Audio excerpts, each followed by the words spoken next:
Okay, here I'm trying to.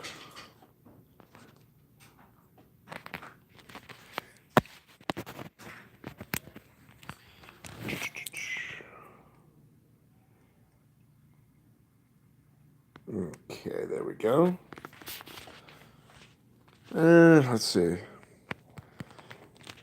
All right, fine. For some reason, this thing wants my phone sideways, so I'm gonna have to do this video this way. So, anyways, this video is Satan versus Lucifer, and a question came up the day before yesterday from an apprentice of mine, and the question was, is Satan and Lucifer the same? The answer is no, they are not the same. So she asked me to do a video on this topic, so here it is. Satan dates back to the 10th century. Roughly around between the 10th century and the 11th century, when the Munich Handbook, otherwise known as the early edition of the Munich manuscripts, were actually spoken of. Okay. He is mentioned in the Talmud as being a king, a prince, a very powerful being who's associated with witches and warlocks. And what's interesting here is between these two sources, okay, between the Munich manuscripts, which is now known as the Munich Handbook for 15th century necromancers, and that of the Talmud, have two different variations of him.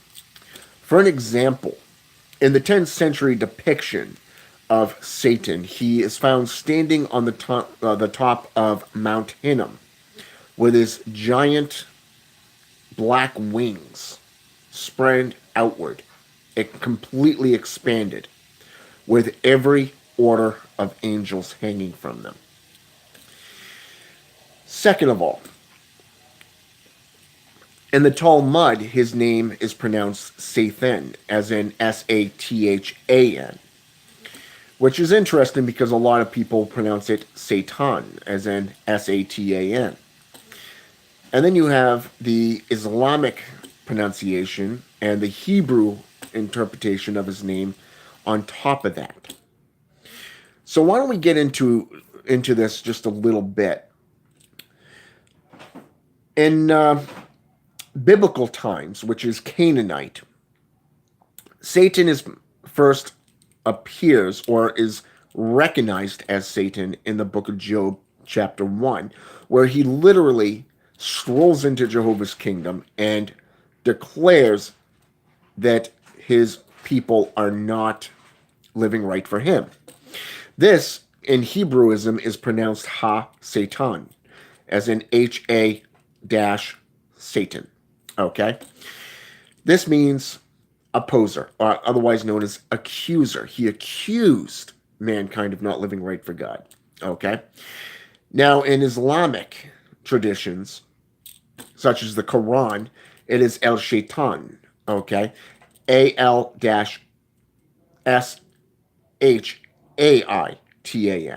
Okay? El-Shaitan. Okay? Meaning opposer. Okay? So right there between those two traditions, you see where the image of Satan being the adversary or the opposer of known as he who opposes became a title of anyone who opposes the church. Anyone who accuses the church of not living right for their God is considered Satan. Now, other traditions also look at Satan as being either a king or a prince, depending on the tradition. For an example, in Levian Satanism, Satan is a prince. He is the first prince, and Lucifer being the second in command of hell. Okay? But when we go back before Levi, we also see where Satan is the ruler of witches and warlocks within the grimoire of Armadale. and that of the Magus by Francis Barrett. Okay? He is pronounced as being the ruler. He is the creator of witches and warlocks. And this actually played a huge part in the witch trials and the witch hunts as well, because you can actually go back even further into the 16th century and the 15th century, and you see a grimoire known as the Black Raven. The Black Raven, otherwise known as the Threefold Coercion of Hell, is a book that was created by Dr. Faustus. Basically, this is also known as the Faustus Deal Maker. And what's interesting here is even Satan is written about in that little grimoire. Now, in modern days, especially today, Satan is considered to be the bad guy. He is considered to be evil.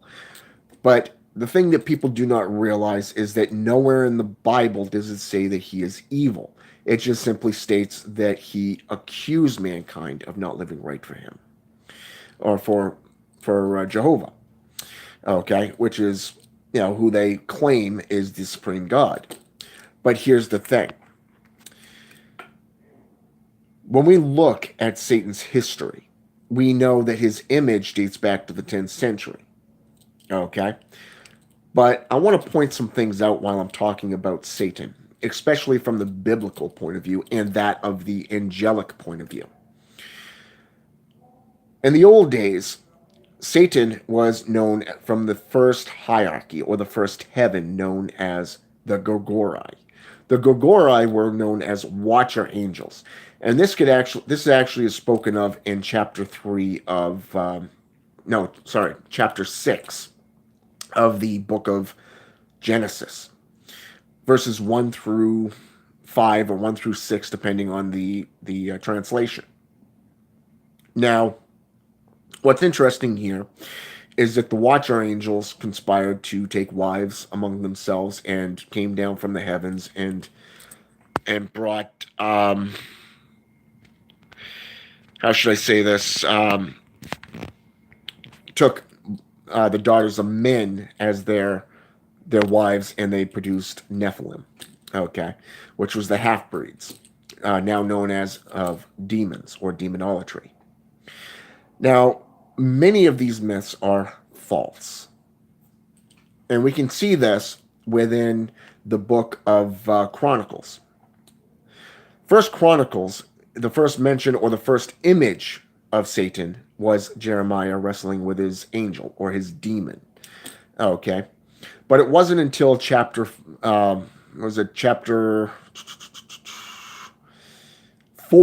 of the book of Matthew's in the New Testament that he became the tempter of mankind. And this is actually where the church was taking over, and you can actually see this, okay? Where Satan became evil, where he was the tempter of Jesus Christ, and this is where they will argue to that fact. When in fact, if you look at Genesis chapter 3, verse 5, it clearly says that there are many gods, okay? And this is actually proven if you go back to verse 5, okay, in chapter 3, where it says, and I quote, that God does know in that time that when you eat thereof of the tree of good and evil, you will become as gods, knowing the difference between good and evil. This is why the forbidden fruit was condemned. It was forbidden for any human being to eat thereof of that fruit, because they wanted slaves, they wanted drones, and that's the way it was. And it has been that way since the creation of Christianity. However, they say that Jehovah or Jesus is the Son of God. Well, if that's the case, then every time you pray, every time you worship God, you're actually praying to Satan, because, and how should I say this? 2 Corinthians 4:4, it clearly states that Satan is the god of this world. So therefore, you are praying to the creator of this world. Okay.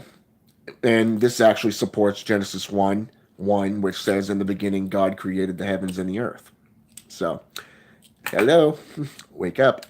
And then you have the fact that in Revelations 1:8, it says that I am the Omega and the Alpha and the Omega, the beginning and the end, the first and the last. So therefore, kind of convinced, it really does state that Satan is the god of this world. So that Jesus Christ in Hebrew means son of God. Okay, whereas Jeremiah, or not Jeremiah, what's his name there? Emmanuel means son of God. Okay, or God among us, depending on which one you want to translation you study. But on to Lucifer now. Lucifer, on the other hand, is an archangel, a second order angel. Okay. Now, what's interesting here is that Lucifer is found in just about every grimoire out there, from the Grand Grimoire to the Grand Grimoire, the Red Dragon, to the Grimorium Vernum, even the True Black Magic, all the way up through the Grimoire of Armadale and a few others.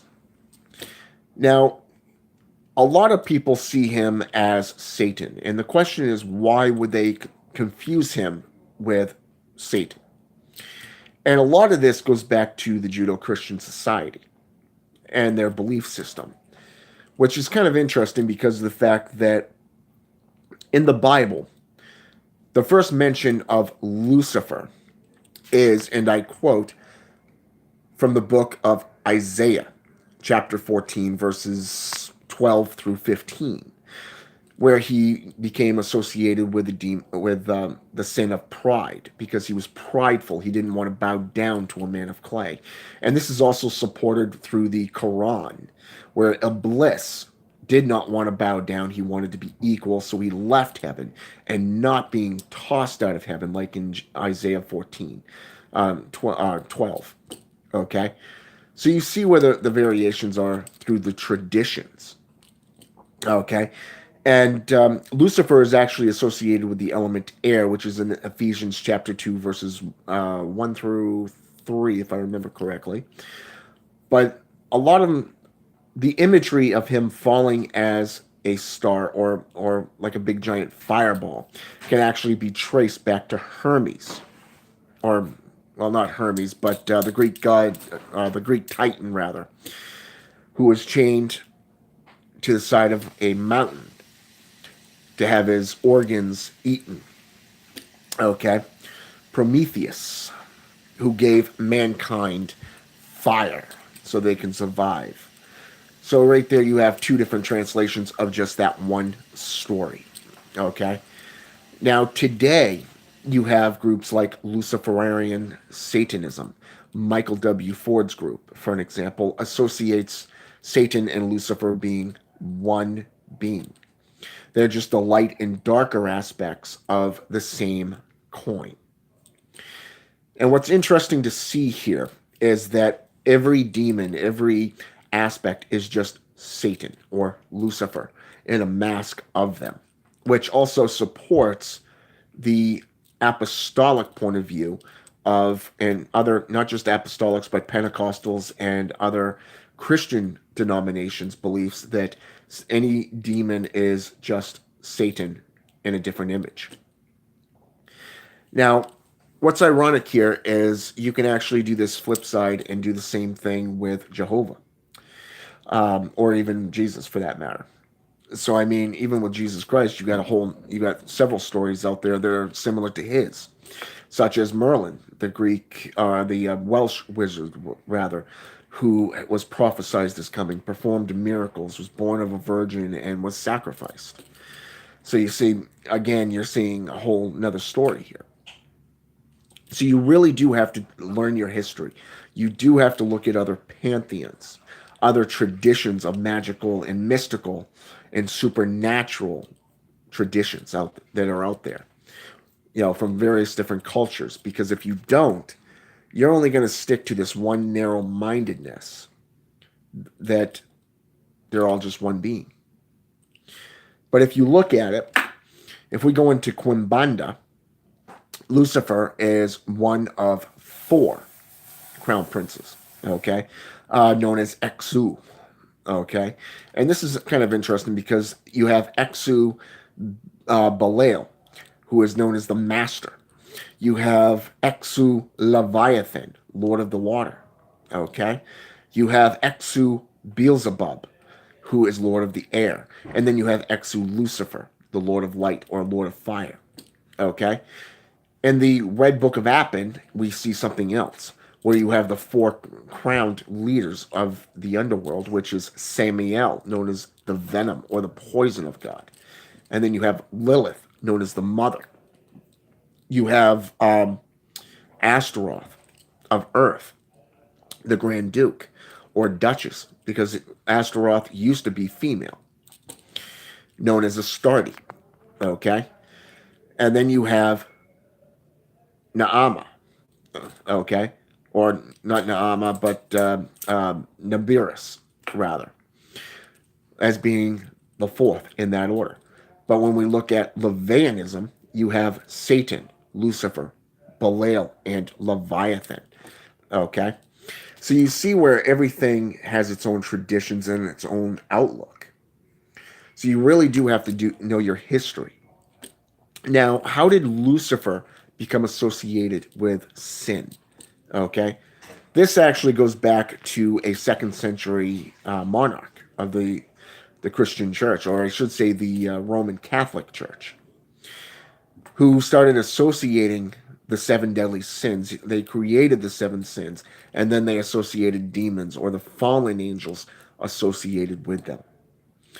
And Lucifer, according to the Bible, fell from being prideful, so therefore he was associated with pride. Okay, not and then, but if we look at it from a Roman point of view, he is associated with Venus, which is a feminine energy. Okay, so you really do have to go back through history. You want to look at demonology. You want to look at grimoires. You want to look at mythology, angelology, demonology. Okay, and a lot of these beings can actually be traced back to the Book of Enoch. They can be traced back to the Dead Sea Scrolls, specifically the scroll of Amram. And you can also see it from the Codex Gigas, the second century monarch of the Order of the Black Robes, who supposedly did some kind of criminal act that violated his oath, and he was sentenced to death. But he made a plea bargain and said he would write the biggest book in the world to ever exist. And what was ironic is about halfway through the night, he realized he could not fulfill that, so it was said that he made a deal with the devil. And by the morning, there was two actually endings to that, which state one was that he finished by morning and his life was spared, and the other one states that Satan himself finished that book, okay, sparing this monarch's life. So you see, people keep messaging in here while I'm trying to do this video. But anyways, as I was saying, you see the two different stories there. But a lot of this can be traced way back to the beginning of some form of culture. Now, we know that Christianity did not create these beings. Before Christianity, you have Zoroastrianism. And the dark god in Zoroastrianism is known as Ahriman. Okay? And before that, you have many different deities, such as Astaroth. You have Moloch. You have Baal.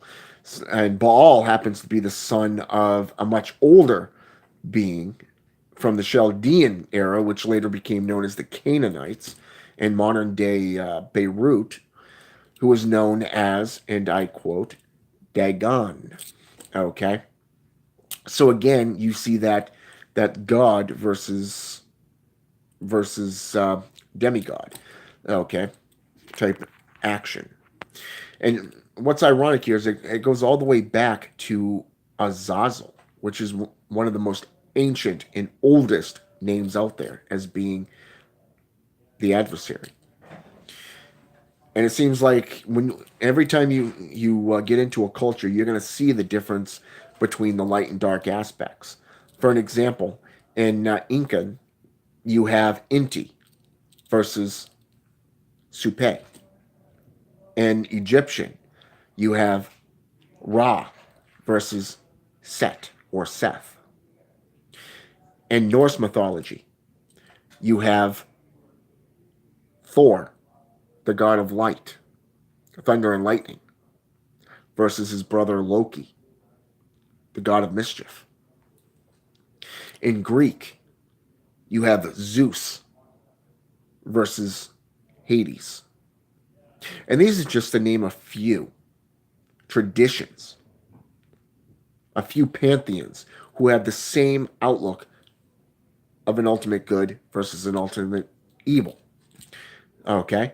And a lot of this duality goes right back to the scroll of Amra, where the sons of darkness, led by Belial, okay? The sons and daughters of darkness, led by Belial, or Belial, okay? Against the sons and daughters of light, led by Michael, okay? The prince, whose name ironically has 3 different translations to it, or definitions to it. Today, he is known as he who is like God. In cuneiform, which is medieval Latin, he is known as the collector of souls. Okay? But back in Sanskrit, his name means face of love. So again, you're seeing 3 different translations of just that. Okay? So when we get to Satan and Lucifer, are they one and the same, or are they different? The answer is they are 2 different beings, 2 different orders of angels, 2 different fallen, 2 different beings completely.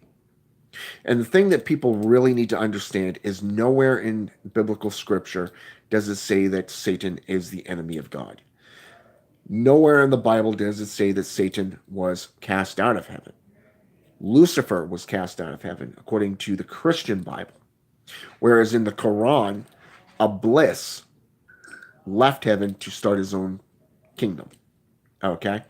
And this actually goes along with the Necromaicon, which shows other gods as well. And it shows the mad god versus a different type of god.